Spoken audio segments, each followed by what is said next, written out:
சிங்கக்குட்டி ஒன்று ஆட்டு மந்தையில் ஆடுகளுடன் வாழ்ந்தது. மெதுவாகவே நடந்தது. ஒரு பொழுதும் கர்ஜிக்கவில்லை.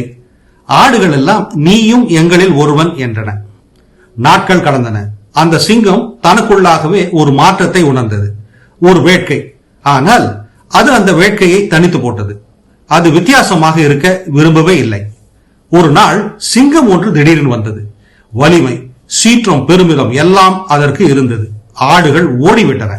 ஆனால் அந்த இளஞ்சிங்கம் என்ன செய்வதென்று தெரியாமல் அப்படியே நின்றுவிட்டது. பெரிய சிங்கம் இளஞ்சிங்கத்தின் அருகே வந்தது. நீ ஏன் அவற்றை போல் நடந்து கொள்கிறாய்? நீ ஒரு சிங்கம் என்றது. இளஞ்சிங்கம் நடுக்கத்துடன் ஐயையோ நான் அல்ல என்றது. பெரிய சிங்கம் அதை ஆற்றிடம் அழைத்து சென்றது. பார் என்றது. இளஞ்சிங்கம் தன்னுடைய பிரதிபலிப்பை ஆற்றில் கண்டது.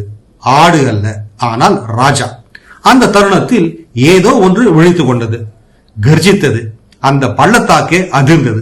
ஆடுகள் பயத்தோடு பார்த்தன. இதிலிருந்து சில வேளைகளில் நீங்கள் இருக்கும் சூழ்நிலையை உங்கள் தரம் இவ்வளவுதான் என்று எண்ண வைக்கும். ஆனால் இயல்பான சுபாவம் மறைந்து போகாது.